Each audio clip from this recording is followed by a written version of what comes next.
welcome back to L Does Boxing, man. We back with another one. We're gonna do a little recap of this week's fights. We're gonna touch on some boxing announcements, man. We had a lot of shit popping off last week. We're gonna cover everything all in between, man. Feel free to tap in. You guys can subscribe. Make sure you guys subscribe to the channel. Like the video, all that good stuff, man. It's all good, man. With me, y'all can always come and talk boxing with me. You can follow me on my social media, scrolling across the bottom, Twitter, Instagram. Tap into the website, ldosboxing.com. So I know we get down with this boxing talk. So feel free. You got any questions in the chat? Feel free. Juice in the building. What's good with you, bro? Salute to you. What's good? What's good? My man Tay in the building. What's good with you, bro? Congratulations on the stoppage victory last night, bro. Salute to you. Safe journey back to the crib. What's good with you? Alright, so we're gonna do a little recap, man, of last week's fights. Then we're gonna talk about some news and some boxing announcements. So we're gonna get into it for sure. So this is for Down Under. This is in Australia. We had a couple of upsets on this card. This was headlined by Nikita Tszyu, Tim Tszyu's younger brother. So this is like his fourth pay-per-view. He got the decision victory. So he won like an Australian title, you know what I'm saying, a little regional title. So salute to him. Mateo Tapia got a victory too. He's solid at super middleweight or middleweight. He's a solid, kind of fringe contender. So the upset came with Jerome Papillon against Malik Zanad. So this is a IBF eliminator at 175. My man Papillon was supposed to win this fight. He came up short. He got all work, all hustle in this fight by Zanad. So Zanad, he becomes the number 2 contender in the IBF. The mandatory is Michael Eafer. He beat John Pascal last year, and he been inactive. So I'm not sure his status. I don't know if he's waiting for the winner between Beterbiev and Bivol, because he might be first in the order. I haven't really checked into it, but I know he's been mandatory for a long time. So maybe those guys can run it. Y'all know the IBF, they be the first one to come take their belt in the Undisputed. So maybe Zanad and Eafer can fight for the vacant title if it comes up. So the next one, the women's title fight, Sandstrom versus Le Carac. So this one is considered upset, like promotional and A-side wise, because the champion, Lace Carac, she was a WBA champion at 115. She came into this fight as the underdog, you know what I'm saying? And she got all the B-side treatment. And she just, she outworked Sandstrom. Sandstrom was too slow, and old girl just got to her, beat her over 10 rounds. I had like 8 rounds to 2, so she retained her title. So that's what it is, though. But this is the same promoter that represent Tim Tszyu. And, those top guys, they be running to the fade, as we're going to talk about later with Tim Tszyu. He always been running to the fade. They got Sam Goodman as well. They got Liam Wilson. So those guys, ain't no stranger coming over here and fight. You know what I'm saying? So that's what's up. Oh, yes, sir, bro. Salute to you. All right, we keep it moving. So we have Pro Box. So, excuse me, Pro Box been leading the way so far, you know what I'm saying, as far as like having consistently good cards, and their motto is no A-side, you know what I'm saying, and a lot of these guys come to the Pro Box and they have a tough fight. We'll start with Ronnie Rios, who's coming off for retirement. He got stopped, I think, was it last year or maybe 2 years? I think it was 2 years, 2022. He got stopped by MJ. He was the mandatory in the WBA. He got stopped and then he retired. So he been out the ring for a minute. Came back against Nicholas Polanco. And he looked pretty good, though. He didn't look like he had a lot of ring rust, you know what I'm saying? He scored a 4th round body shot knockout. So put himself back in the mix at the featherweight division for Ronnie Rios. We'll see if he, continue to step up and fight tougher guys. But Polanco, he pretty much done. He was like a journeyman now. I mean, he was before his last couple of losses. He lost to Leo, body shot as well. But he was kind of considered a tough, opponent type of guy that would come to fight. But now, like, he's in the journeyman stage. So we're going to see, though. But Ryan Rios, that's a good win, though. You know what I'm saying? Coming off the retirement, you know what I'm saying? The co-main event, and Marcus Valle versus Damian Sosa. This was an upset. You know, when you look at it like A-side and shit, because Valle is the house fighter on Pro Box. He's been fighting on Pro Box for a minute since they started. Sosa, though, but if you really looked at it and you understood what you were looking at and knew Sosa, Sosa should have been the favorite. You know what I'm saying? I really didn't catch the lines on this, but Sosa is a French contender at 154 pounds. Give a lot of guys tough fights. I mean, he was on the front foot pushing back Valle, something I haven't seen. In all of the first 10 fights I've seen, I never seen him like have to box and move around the ring. But Sosa put on a lot of pressure. You know, he was getting clipped at times, so it was a pretty competitive fight. I thought Sosa was just doing the better work, and he got rewarded for that, and he got the decision victory. So Valle, you know, this is his first loss, but he can still come back though. He's still young in his career. He can just learn from a lesson. This is a lesson to be learned for real. He can come back because you can tell he got some skills. He showed he got some heart. You know what I'm saying? He was cut up and stuff, but he still was fighting hard. It's just Sosa kind of just outcrafted him in this fight. You know what I'm saying? A little bit more experience, as you can tell. So that's a good victory for him. In 154, which is a hot division, Sosa can get a credible name. You know what I'm saying? We'll see if he get ranked or something like that. But I know he was in the WBO for a long time, and he was supposed to face Xander Zayas for a minute, but it never came to fruition. So maybe he's right back in line for something like that. Then the main event, Cardenas versus Ramirez. And this was another one. You know, another good fight. I thought Cardenas was going to handle Ramirez pretty well, but he struggled in this fight. Ramirez actually was up. I thought he was beating him to the punch. You know what I'm saying? I thought he was boxing better than I expected. You know, every time they did an exchange, I thought Ramirez was winning them shits.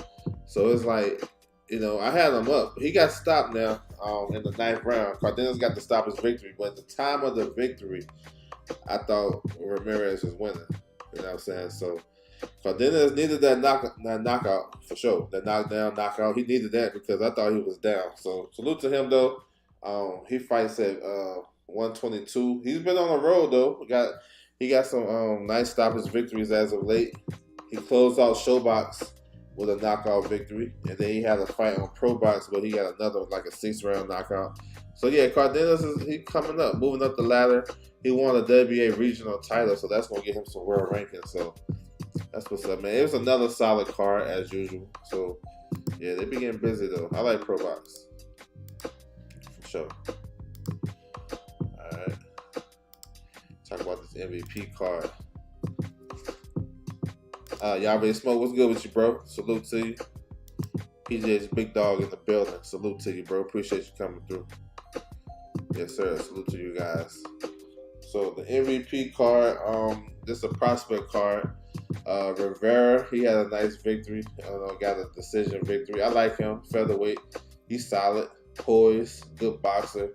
He was in control. Salute to him for the victory. Young guy. Tony Aguilar, he's a showman. You know what I'm saying? This is a good fight with Rios. This is the rematch. And this is very competitive for sure. I thought Tony Aguilar got the victory, but Rios is tough. You know what I'm saying? That was a tough fight. Aguilar been in a lot of close, tough fights, you know what I'm saying, in his young career. So, yeah, I like him, though. He marketable, too. Bias Brown, what's good with you, bro? Salute to you. In the main event, Yoenis Tellez and Joseph Jackson. So Tellez is a Cuban. He kind of like in the mold of David Morrell. Got a lot of talent. Got a lot of explosion in his punches, and this is his style. He dropped Jackson in the 2nd round. He dropped him, I think it was a hook.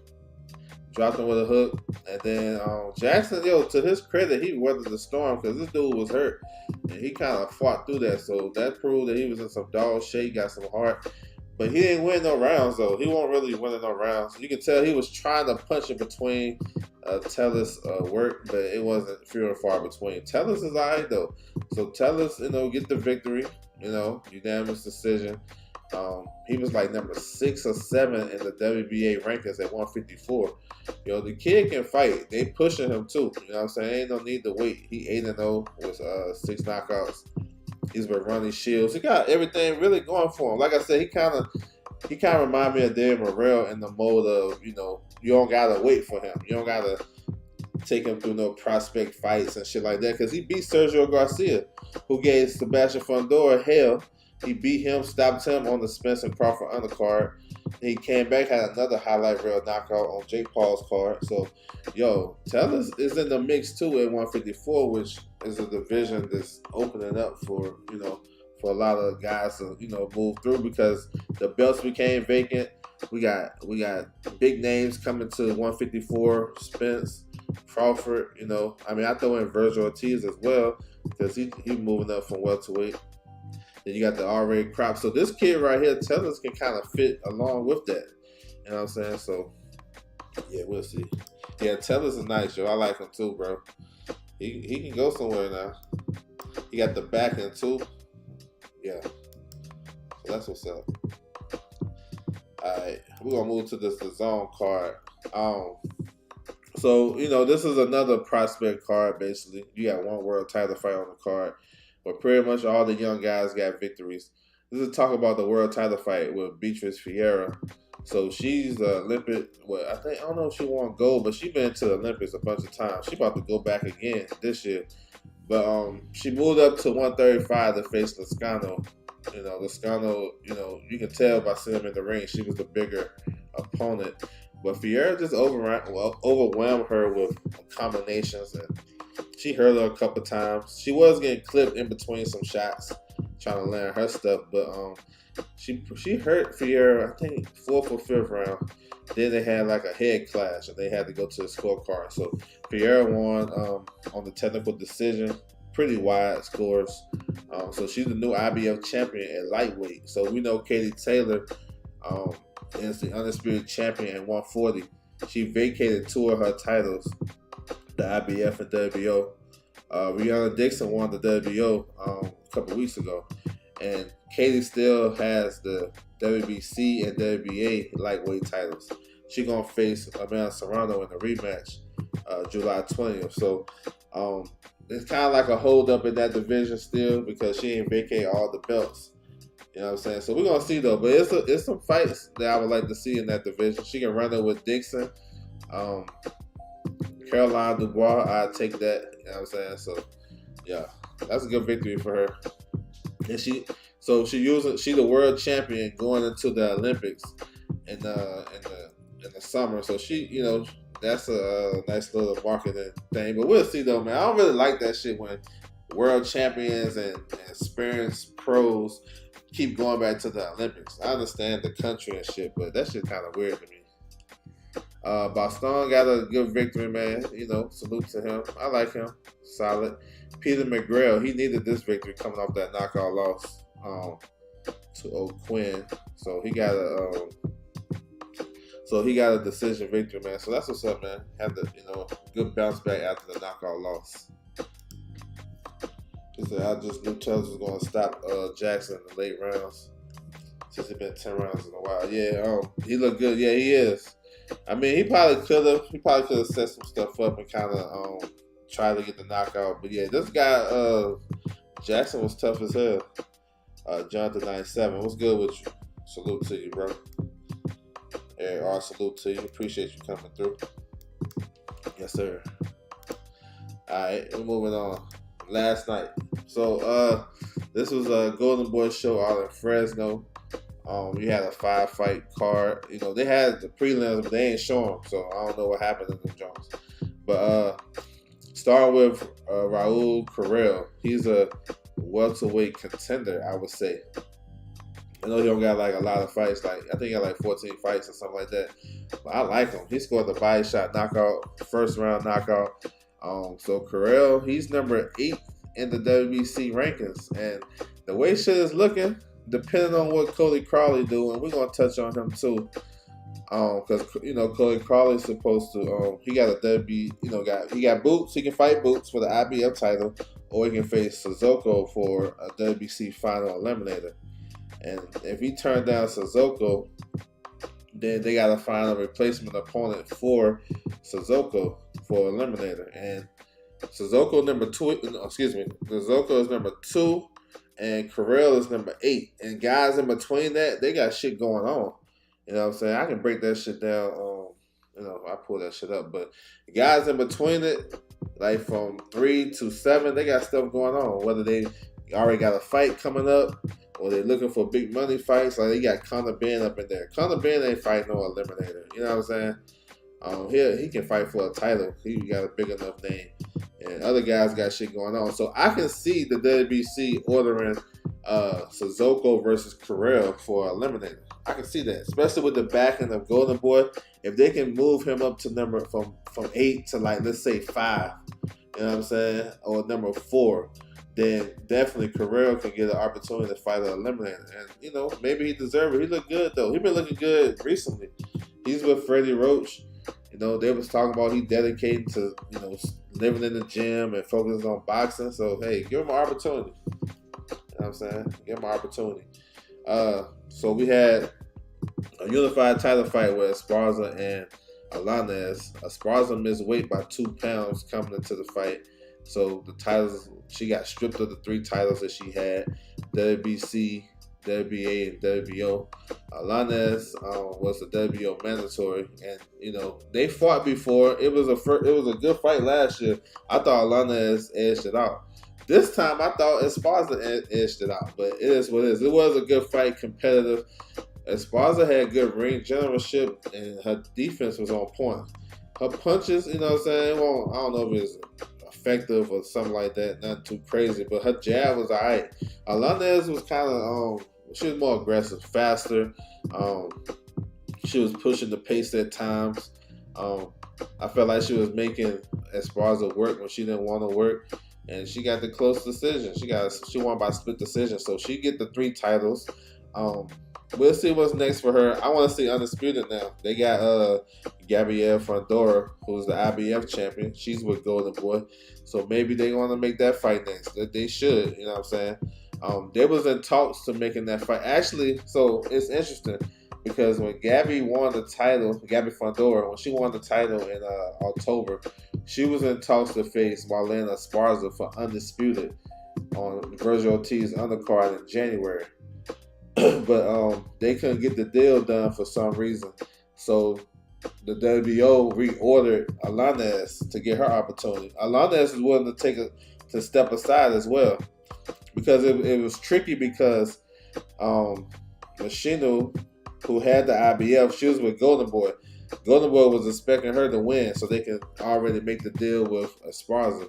When Fundora won the fight, then they tried to do the same thing. They couldn't come to terms, so they reordered Alanes. So I expect Alanes to want to get the undisputed crown now. You know what I'm saying? So we're going to see, though. So good victory for her, though, because I know she felt like she got robbed in the first fight. All right. Oscar Duarte versus JoJo. So coming into this, I was saying this is a super crossroads fight. Duarte coming off a knockout loss to Ryan Garcia. JoJo been on a crazy ass downfall. He just lost his last fight in February to kind of like a opponent level type of guy. So JoJo really needed this. He was doing okay in spots. You know what I'm saying? I thought his jab was alright. He wasn't always consistent with it. The thing with JoJo, he get outworked in fights. You know what I'm saying? And he stayed behind the high guard. He got clipped like midway through the fight. Duarte landed something around the guard and hurt him. And I thought pretty much he dominated the fight. You know what I'm saying? He stopped him in the 9th round, but I don't like the stoppages, to be honest, because JoJo didn't look like he was like out of it. He couldn't defend himself. He was just getting cracked with some shit. And I felt like maybe they could have gave him the benefit of the doubt. You know what I'm saying? This might be it for JoJo, because they've been giving him chances after chances. He's been missing weight. You know what I'm saying? He's been coming in the fights underperforming. You know what I'm saying? This might be it for him. Oscar Duarte, he moves on. He got a new trainer with Robert Garcia. I thought he looked solid. good bounce back win for him coming off the Ryan Garcia fight. So I didn't like the stoppage, but I understand what it is. So Duarte, what's next? I think he can be a player at 35 or 40. If he can make 35, he's big and strong. 140, I think he'll be solid. I threw out Barbosa's name. Maybe he'll fight Barbosa. Somebody else. I know also too. Williams Zepeda. But I didn't really mention Williams Zepeda because I know Williams Zepeda got a fight coming up soon. So, yeah, anyone, like, he'll make fun fights. Maybe Floyd Schofield, if he's ready to face Shakur, if he's ready to face all these other top names they've been calling out, how about Oscar Duarte versus Floyd Schofield? So, I mean, it's some opportunities around in and around those divisions, 35 and 40 for Duarte. My man Mike in the building. What's good with you, bro? Salute to you. Yes, sir. Co-main event. It ain't too much to talk about. I ain't like this fight when it was made. You know what I'm saying? So I had to cash in on it. So Vergil Ortiz got a first round knockout. I've been saying this, for a minute, that Vergil's about to run through Buddy, and he did. It ain't really nothing to talk about. The biggest thing is Vergil came out clean, and he got that big ass fight with Tim Tszyu, which we're going to talk about next. What we're going to talk about later on the show. Jose Ramirez versus Rancis. So this is surprisingly a good-ass fight. Because, we think Rancis is going to, pick and poke and take his time and kind of stall him out type shit. But Rancis was laying some hard-ass left hands. And Jose Ramirez couldn't get out the way of it. So it was just the typical thing. The style was Ramirez is going to be more aggressive, using his angles, getting the inside, throwing a lot of combinations to the body upstairs. And Rancis was looking for one shot at a time. I felt like Rancis was the bigger puncher. Whenever he let his hands go, it shocked Ramirez type shit. You know what I'm saying? He was hurting him. Like every time he touched him with the left hand, he was hurting him. He hurt him a couple of times. I thought he was going. Well, he should have got credit for a knockdown, but he also should have lost a point for going crazy while Ramirez was down. So it kind of evens itself out. He didn't get credit for the knockdown, and he didn't get a point deducted for punching dude while he was on the ground. So it was an intriguing fight. It was entertaining because Rancis had he was what he was doing was so crafty, and we never knew when that left hand was gonna come. But he was way too inactive. Jose started to get his rhythm and shit towards the back half of the fight. And he kind of dominated. It was still some fear and some danger, but he dominated the fight in the back end because Rancis wasn't really throwing no punches. So, coming off a year layoff for Jose Ramirez, Rancis, he used to fighting a year layoffs. There's nothing to him. He coming off a year layoff too, basically. But at this point, it looked like he was Rancis will beat any guy underneath this level. You know what I'm saying? The champions and top guys, he's gonna have problems. But he'll beat these young guys coming up, he'll beat them guys. You know what I'm saying? But he just don't throw a lot of punches. Jose, I thought it was a solid victory to me. I know he was getting clipped. I don't like that shit. He was getting clipped with the left hand over and over and over. You know what I'm saying? He got clipped with that shit like 3 times in a row. Same damn punch. That's wild. But he's a big name. He's a solid draw in his area, so he can get guys to come over there. At first, I was thinking Barroso to be his next opponent, but shit. If he gonna get hit with left hands like that, Barroso gonna stop him. You know what I'm saying? Barroso is a way bigger puncher than Rancis, in my opinion. But he kind of, he's a big name, so he's attractive. He's vulnerable. He get hit a lot. He's an action-packed fighter. You know what I'm saying? We'll see what they have planned for him. I know his name been mentioned with Ryan Garcia. I can see that. You know what I'm saying? I talked about him fighting Devin Haney because that's a good regional fight. Oakland versus Fresno. But that's probably not going to be next. So we'll see, though. I mean, he said he'll take the Matisse fight if it was available, But I think he'll probably get one more fight in and then try to go for a world title. So we'll see, though. But Barroso, honestly, if he can stay away from the left hand, that might be a good fight for him.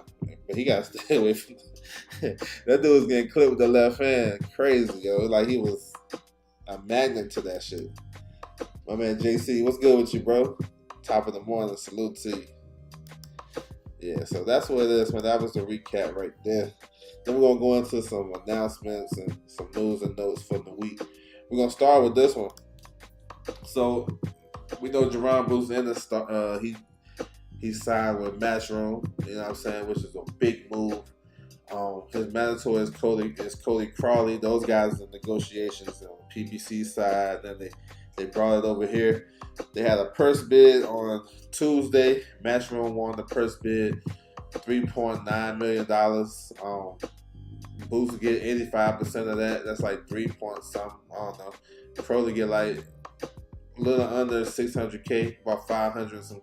I don't know what it is, but you know, it's basically the same money that Crowley was offered for the Benavidez and Andre undercard. I think it was like $600,000 from the PBC.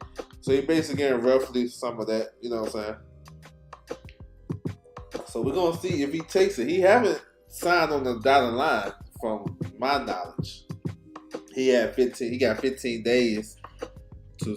They got 15 days to submit the contracts back to the IBF. Matchroom do. So we gotta see if Crowley got the contract and he's gonna sign that shit. Because like I mentioned earlier, he still can go down the WBC route and face Sissoko. But I don't know, man. We're gonna see what Crowley do. But it makes sense though for this fight to happen. You know, this will be a fun fight. Crowley got the style. I don't know if he's gonna push Boots, but he got the style to kind of make it interesting. But it's kind of playing to Boots' hands. I know the working date for this fight is July the 13th. You know what I'm saying, in Philly at the Wells Fargo. So I mean, if Crowley whether it's Crowley or not, Boots fighting on that date. But I hope it's Crowley though. You know what I'm saying. So we're gonna see what's up. But they can pack that card with Philly fighters. You know what I'm saying. Yeah. I like this for Boots. Boots can stay active. Can get active. He haven't fought this year, which I think is crazy for a talent like him. He should have been fought already. But, you know what I'm saying, times can change. He going to have problems going forward because they got to pay these guys to come fight him. You know what I'm saying? They got to pay him. But now, he beat with Turkey and he talking about fighting Crawford. Then now the fight is realistic when you got somebody that can put the money behind it. So, yeah, man, we're going to see. I want to see if Boots can become undisputed, which probably going to be hard. Depending on the moves, you know, they can make moves with the PBC still because they still gonna have 2 titles once Crawford, vacate those titles. Barrios get elevated from interim to the full champion, and then same thing with Stanionis. He just become the WA champion, and they both got fights coming up next week. So we're gonna see how everything shakes out. But hopefully, Boots can get these opponents, man. For real, that's gonna be hard. They're going to have to overpay these guys to fight Boots. But yeah, that's what it is, though. That's good news, though. So July 13th for Boots in Philly. Mr. Mechanical, what's good with you? Yeah, I seen that. That was crazy. Yeah, that was crazy. He was holding Angulo's head and shit, punching on him. You know what I'm saying? Jerron Short was good. Salute. D-Lo in the building. What's good with you, bro? Salute to you, bro. Salute. Appreciate you coming through. He said nothing. Andre Noble, what's good with you, bro? Salute to you, man. He said they're saying cool boy stuff. Yeah. Man, that was my shit. I put that out on Twitter as soon as that shit got announced, bro. But yeah, no, but for sure, he should be on there. Tevin Farmer should be on there. Shit, the whole Philly should be on there. Yeah. But no, that's cool though. Put cool boy stuff on there. Give him a solid fight. Any East Coast type of guy that's on there, like Khalid Cole, he from Jersey. Put him on there. Anybody they got that's from the East Coast, put him on there. Because that's going to be like Boots need a homecoming fight. For sure. But Stephen Fulton, put him on there. Yeah, Farmer. Now, Tevin Farmer is fighting in the UK May 24th. So I don't know if he's going to keep that date or not. He should. Take a fight. Stay active. But he's fighting May 24th. I'm going to talk about that as it get close. All right, we're gonna talk about this announcement right here, man. This is nice right here. I like it. They bring a Riyadh season to the U.S. You know, those guys been doing those big cards in Saudi, and this is the first time they come into the U.S. So it's gonna be headlined by Terrence Bud Crawford versus Israel Majumov. It's for the WBA title, the Majumov title, and then the vacant WBO interim. So y'all already know the play. You know, Bud was the WBO mandatory for Fundora. They didn't strip Fundora, which is good. I think that's good because he injured, and they gave him a reprieve. So they're gonna have this fight. The winner of this would be ordered to face Fundora, and they got to fight by the end of the year, which probably not gonna happen. But we're gonna see. Probably, maybe it will. Everything changes when you got this guy Turkey involved, because you got the bread, so he can be able to entice these promoters. Looking at this card right here, you got like 6-7 promoters on this bitch. You know what I'm saying? So that tells me it's not impossible that he can kind of lure Fundora. So to me, before Bud linked up with Turkey, I would say it's a given that Fundora is going to vacate his WBO. Now I'm saying, I don't know. Because I know PBC trying to make Spence versus Fundora. They probably still can do that, you know what I'm saying? I can see that happening in November for sure. And if he fights Spence, then of course he's going to get stripped of the WBO title, because he got to fight Crawford, the winner between Crawford and Majumov next. So we're going to see interesting stuff with this 154 division. Like I said, it's one of the hottest divisions right now. Got a lot of smoke to it. A lot of ins and outs.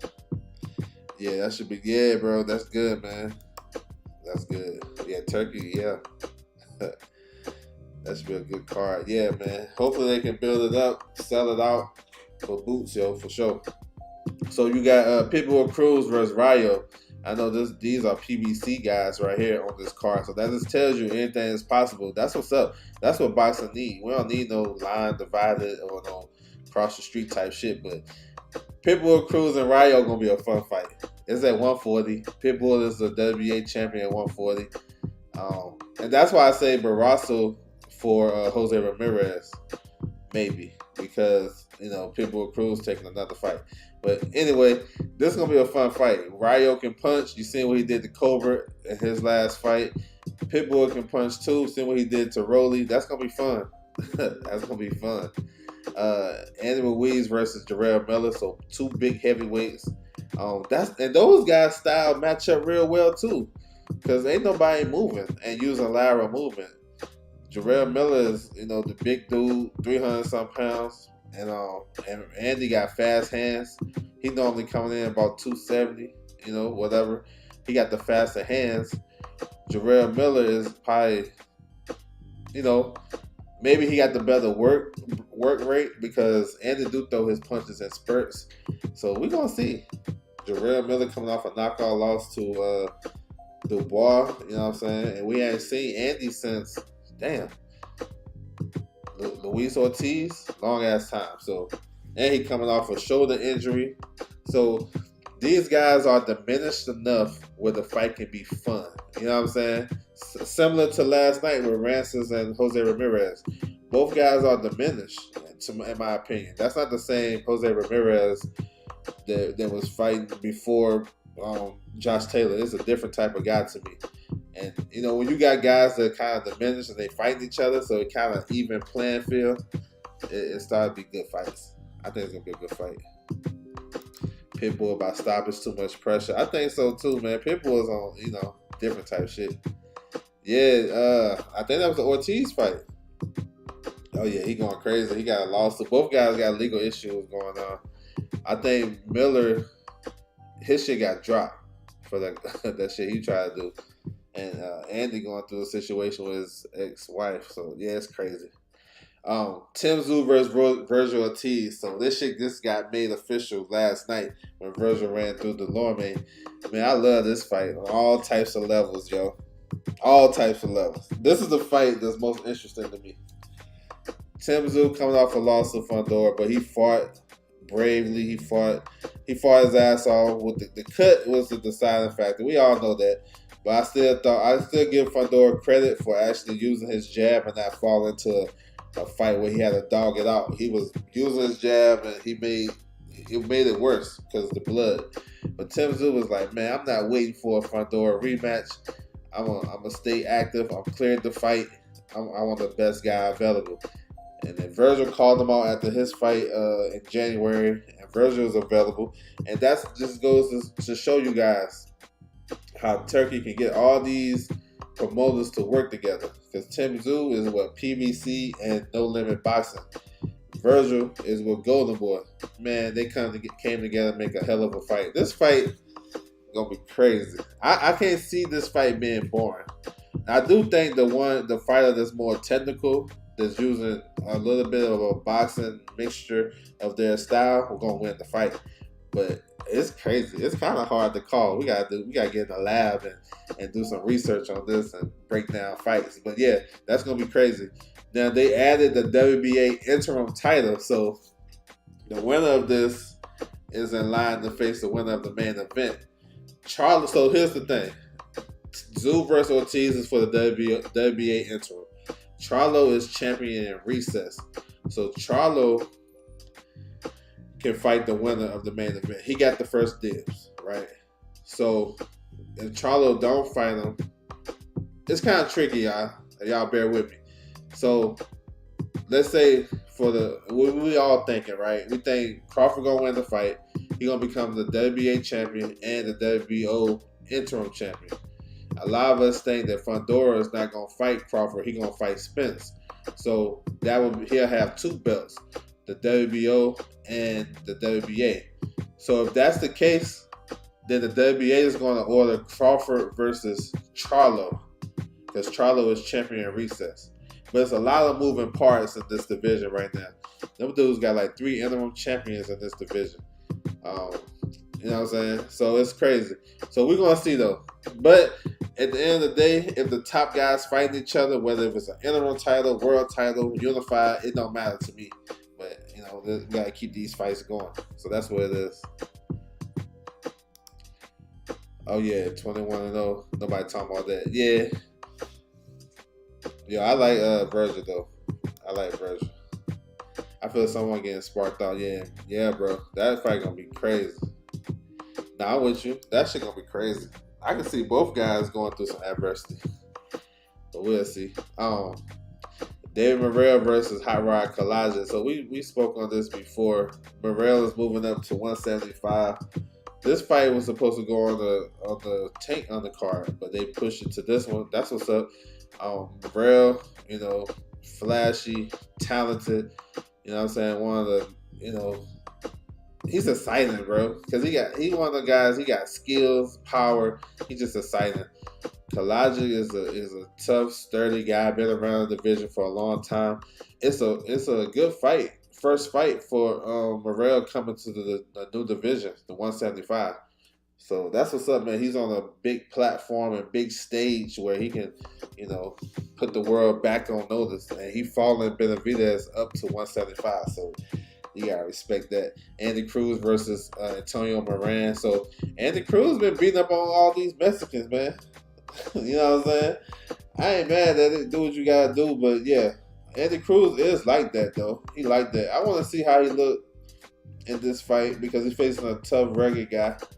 Moran fought a bunch of guys. Haney, you know, Barbosa. He fought a lot of solid guys. So let's see what Andy Cruz will do to him. I think Andy Cruz gonna outbox him like he always do. But it's time. Like I think it's time. No need to hold these guys back. If they can get him a eliminator, get him a title fight, bro, let's go. Because to me, it ain't no. It's kind of like a waste of time. You know what I'm saying? If he ain't fighting the best guys, but we're gonna see what they do to him, do for him. Neutral Natural in the building was good. If the winner does fight Fundora, what's the likelihood of Charlo? That could be, yeah, that's a good one. Especially if Tim Tszyu wins. Yeah, I think that's a good likelihood if he decides to take that fight. Or Charlo can go after the IBF champion. Go get that belt. I've been on here screaming for Spence to go get that shit. You know what I'm saying? Maybe Charlo go get it. and double back and fight the guy that he's supposed to have fought before, he would have never got stripped. So that's another scenario I throw at you. What if Charlo double back and get the IBF instead of fighting these guys, Tszyu and Ortiz? But I would much rather see the one between Tszyu and Ortiz versus Charlo. Yeah, but I can see him double backing. You know what I'm saying? And get that final piece, and then it can be for undisputed. Because you'll rather see if Crawford get the 3 belts, you'd rather see him go undisputed versus Charlo, who's the original undisputed, instead of going undisputed against Batum Batazaliev. You know what I'm saying? So maybe he do that. I'm just throwing shit out there. But yeah, that would be a hell of a fight. Either way, Charlo versus Tszyu or Ortiz. So he don't believe Charlo will fight him. Still lineal champion. I don't even know what that means no more. Shit, I get it though. I think Charlo should go get the IBF. And meet Bud. If we all expect the Bud to get the 3 belts, or you know what I'm saying, to be there at the end. Meet Bud at the end. You know what I'm saying? That's a good storyline. So this one's going down August the 3rd in LA in the soccer stadium. You know what I'm saying? I think they scaled it down to about 22,000. So we'll see how that event look. This is the first Riyadh season US card. So yeah, I like it though. Alright, so we got another announcement. So Adrian Broner versus Blair Cobbs. They announced the card for June the 7th down there in Miami, the Hard Rock Casino. So this fight, it should be a fun fight. Those guys gonna talk a lot of shit. They haven't started the promotion for this yet. You know what I'm saying? But you expect both guys to talk their shit and whatever. It's definitely a crossroads fight. Blair Cobbs hasn't been in the ring since I think his last fight was Mo Hooker in 2022, I believe. That's a long that seemed like a long ass time ago. AB he fought last year. I think he only fought once, but he been out the ring and inactive too. So we're gonna see. This is a Don King card, so everything, shit can change up and switch up at any moment. But if the fight happens and goes through like it's supposed to, I like Blair Cobbs in the fight. He's just more active and shit. AB, him and Coach Kevin Cunningham, they split, so they've been together for a while. So we're gonna see. I think Blair Cobbs is gonna outbox him and beat him. And Blair Cobbs got good power too. We got a cruiserweight world title fight on this card too. McKaylen versus Rosicky. This for the WBC cruiserweight title. McKaylen won the world title against fucking Makabu. He stopped him. So he's facing Rosicky is a come forward pressure fighter, in your face type shit. So yeah, that should be solid. McKaylen is like more of a boxer. You know what I'm saying? Ian Green gonna be back on the card. He's supposed to fight this weekend, but his fight got postponed. Cassius Chaney versus Michael Hunter.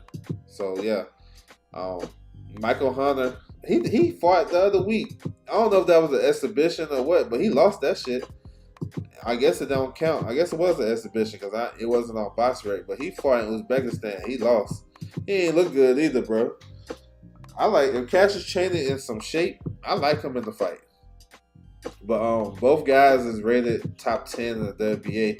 It's not for an interim title. It's just, I guess they fighting for ranking. So should be a solid heavyweight fight. We'll see. I think it's a fight Cassius Chaney should win.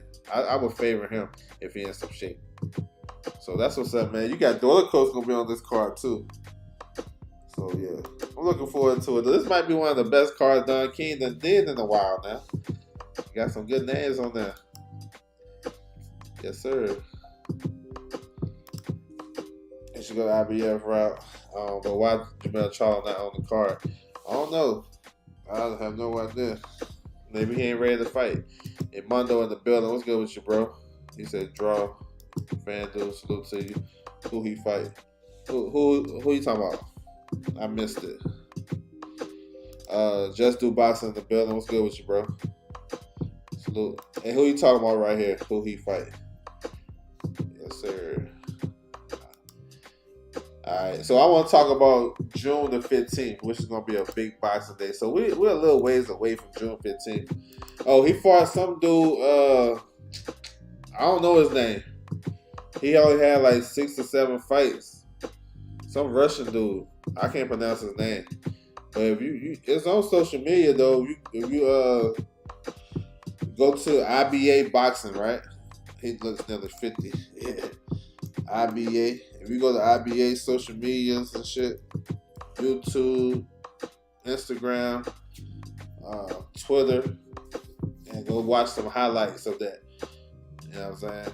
Or watch the announcement where Michael Buffer, he said the other dude was the winner. So I don't know his name though. I couldn't pronounce it to save my life. But yeah, some Russian dude. He said he looked 50. Yeah, bro. I'm picking Black Cobbs in this fight. Even though Black Cobb's been out the ring for a long time, he's more fresher and all that good shit. But June 15th, this is a date you guys should circle on your calendars. I think it's gonna be a great boxing day. So we're gonna start with this one. This is in the UK, but we can watch it here in the States on Peacock. He said Artem. I don't know his name, bro. I don't know, to be honest. Yeah, I don't know his name. I know Artem about to fight Shakur. I know that Artem, but the one I don't know this guy's name. But this one right here is a rematch for the WBO Cruiserweight title. Chris Billam-Smith versus Richard Rappaport, June 15th. They fight in the soccer stadium in London, so it should be a solid crowd. Chris Billam-Smith didn't really look too good in his last fight, but he got the victory. Rappaport been looking good, you know what I'm saying? So we're going to see if they can get some payback or was it repeat or revenge? So yeah, that's what's up. And hopefully they have a solid undercard for this one too. So this is going to be like early afternoon, June 15th. Get our day started. Then we got this one right here, Matchroom. They going to Puerto Rico this time. You got the return of Subriel Matisse, the IBF champion, 140 pounds. He has Liam Paro. So we should be hearing something about the undercard coming up pretty soon. We only heard this fight. I know they're gonna have some Puerto Ricans on the card for sure. But this one got a chance to be a classic, a good fight. I ain't gonna say classic. That's a little bit too far. I'm reaching for sure. But it got a chance to be a good fight because Paro got some pop. He's a southpaw. He been knocking shit out lately.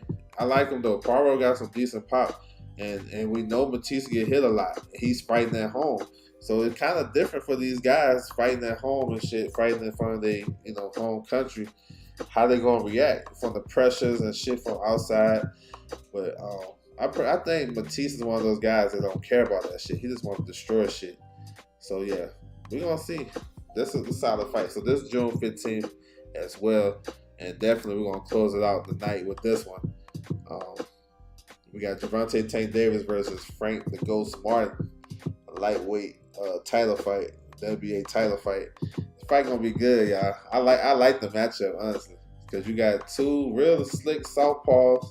They kind of fight kind of similar. Only thing is Martin is a little bit more active with his jab, and I think his footwork. I ain't say it's better, but he a little bit crafty with his stuff. It's a good fight, and we have Tank is a big puncher. He can do a lot of good things in the ring, and we haven't seen Tank in a year, but I think he's still gonna be alright though. Frank Martin coming up on a year as well, so that's gonna be a good fight. And then Benavidez and Boschit. So similar situation to Morrell moving up. They both facing solid light heavyweights. Boschit was a former world champion.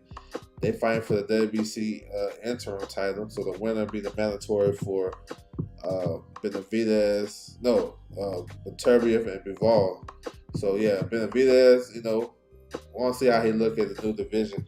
I think his body probably been crying out for this, for real. D1 in the building. What's good with you, bro? Salute. Perro cracks. He got better. Yeah, Perro crack. Yeah, he has. Yep. Yeah. See, the thing is, if you're gonna get overwhelmed with the pressure, how he gonna deal with it? Because it's coming.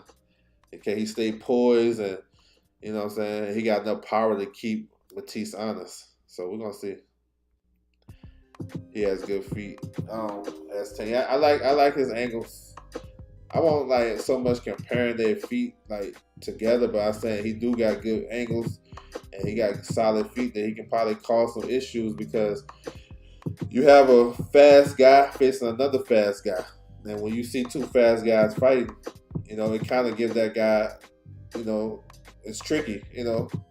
There's a lot of instances in that when we see two fast guys fighting each other. And the one we thought that was fast, he kind of had a problem. Shit, Floyd and I know people don't like to use the example, but shit, I'm using that shit. Floyd versus Zab. Floyd was having all types of problems with Zab early in that fight because of the speed. You know what I'm saying? His footwork and his speed, hand speed. I can see that with Tank. I think I can see Tank having some issues early until he figured the shit out. So yeah, I won't like comparing like that, but yeah, I think Tank wins as well. Inside of 8 rounds, yeah, we're gonna see. 10-8. Yeah, I think once he get cracked with something, then they're gonna change the fight. But we're gonna see though. He got dog in him now. I seen him. He had to come from behind to get that Artem fight. I thought he was down in that fight, and he won like 3 of the last 4 rounds to get the victory, and he got a knockdown. So salute to him. Do you see where Benavidez said he would fight Morrell after he become? No, I ain't see that. But that'd be cool. You know what I'm saying? Those guys still got time to fight, honestly. But yeah, we want to see that shit now. So that's what it is, man. We got some good stuff popping off in boxing, man. We got some big shows coming up. We got a big fight week for boxing fans with the Canelo thing. Canelo generated a lot of bread, and you know it's gonna be crazy out there in Vegas. He turns up in the 4th. Yeah. Now for real, I'm with you. Yeah, he can box and he can play. So Tank, he can do everything those guys can do, but he got the equalizer too. So it kind of separates him. Not with you, bro. I like Tank in the fight. He may have a touch of Claudio syndrome. Man, I don't know what's going on with Charlie, but I want to see him back though. Him and Crawford is a big fight. You know what I'm saying? That's a big fight. For real, I'd rather see that than anything else at 154 for Crawford. But yeah, that's what's up. But yeah, like I was saying, we got some big shit coming up. Canelo. Look, this weekend, this first week of May, we're about to get into May. April was a solid month. Had some interesting stuff happen. Limon versus Hitchens, and we had a bunch of stuff going down. A lot of shit to talk about. Ryan and Devin. It was a solid month. May, we kicking off with some big fights. So Canelo Munguia, you know what I'm saying? That's gonna be big. We're gonna talk about that card tomorrow on my pregame show. Solid card. Then you got Inoue versus Nery on the 6th, May the 6th. So, you know, 2 of the top fighters in boxing fighting, you know, within 2 days of each other. The week after that, you got Lomachenko and Kambosos. That's gonna be a big event down in Australia. You know what I'm saying? And then the week after that, you got Undisputed with the Ring of Fire card with Fury and Usyk. So, and we're waiting on Undisputed Heavyweight for the longest time. So that's gonna get us kick-started with, you know, the schedule gonna get kick-started with some big fights. We're gonna start having big events. Also next week, Manny Rodriguez is going to Japan to defend his IBF title. You know what I'm saying? He got the mandatory. So he's in the mix too. You know what I'm saying? He got the same trainer as Matisse and Williams Zepeda, but he don't fight nothing like them. He's a boxer, counter puncher, you know what I'm saying, technician. Those guys, Matisse and Zepeda, they just wear you down over time type fighters. You know what I'm saying? Solid punches as well. So yeah, we got some good things coming, man, for sure. A lot of big fights. We're gonna break down the upcoming fight week for sure. But we got, like I said, and I always preach this. If you're a fan of boxing and what happens in the ring, there's no way you can be upset with what we got going on in boxing right now. Ain't no way. Unless you're just a hater. You know what I'm saying? You just don't like boxing. 2024 seemed real shitty in the beginning. I mean, it always start off like that though. January, what happened in January? I can't remember. But I know we've been having boxing every week. I mean, Shaqy Foster and Nova had a good fight. Teofimo, he didn't look so good, but just the whole talk of that with Ortiz, what he brought to the table. The AJ card, we had that card they had in Saudi. I mean, it's been some shit. I don't know. Maybe I don't know. That shit's been straight to me. It's just been building. Because last year didn't start off so crazy. You know what I'm saying? But I don't know. It is what it is. Boxing is crazy right now, though. That's what I'm saying. If you like, it depends. There's a lot of different type of boxing fans out there, I guess. Some people just here for certain promotion companies or certain fighters, which is cool. That's your preference. You know what I'm saying? Never knock that. Some people just here for the drama. Some people don't. I mean, a lot of people that talk this boxing shit don't even watch the fights. They're just talking about the drama and the popular guys. You know what I'm saying?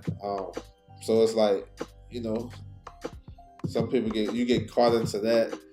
But if you really like watching the fights, because me, I don't discriminate. Now, it's some fights, I would say, it's some fighters and fights that happen. I'll be like, yo, this some trash ass shit. But it's few and far between for me because I just appreciate I can watch the fights. You know what I'm saying? I just be on a different type of level on that. You know what I'm saying? If I can watch the fights and not have to deal with no other drama, I'd be cool. We just have to understand and know this outside the ring shit to understand why fights happen or don't happen. And everybody's caught up in that. But they want to know what's next. You know what I'm saying? They want to know what's going on. That's the first thing they ask fighters after a fight. And that shit been happening from forever. You know what I'm saying? Even listen to anybody's interviews from the 80s and 90s. They going to get to that question. After they talk about the fight a little bit, what's next? You know what I'm saying? So that's how we do. Now we got it in abundance now where we got social media. We can get to what's next quicker than anybody. You know what I'm saying? But yeah, it's a lot of good shit going down. That Fury card, Fury and Usyk, that's a good card too. Obitaya versus Breeders, you know what I'm saying? Caballero versus Frank Sanchez. Those two real solid fights, along with the other stuff they have on there. Navarrete coming back. So it's a lot of good stuff. Catterall and Taylor is this month, and Billy fighting this month. Yeah, man. May might be the best month so far for boxing. So far. And then June 1st too. Because they got Beterbiev and Bivol, Wilder, Zane, Herkovic, that 5 vs. 5 shit. Yeah, that's gonna kick off June. June, of course, we talked about Tank and Frank Martin, and then Benavidez, Matisse. So now it's starting to build up to we're gonna have big fights, a lot of fights every weekend. Xander Zayas coming back June the 8th. So it's like a lot of shit popping up. It's kind of hard to keep up with it, but that's why I kind of keep it weekly. On my website, I just do it bi-weekly. I don't just do a long ass schedule because that shit and stuff changes a lot too. So I keep it weekly for sure. Yes, sir. So yeah, I'm excited about this shit. I want to salute everybody coming through the building, man. I appreciate you guys' time. Make sure you hit the like button if you haven't already, and subscribe if you haven't done it. You can follow me on my social media. It's scrolling across the bottom. Twitter, Instagram, you know what I'm saying? Tap into the website. Much appreciated. You know what I'm saying? So yeah. Salute to everybody. That's my time, and I'm out.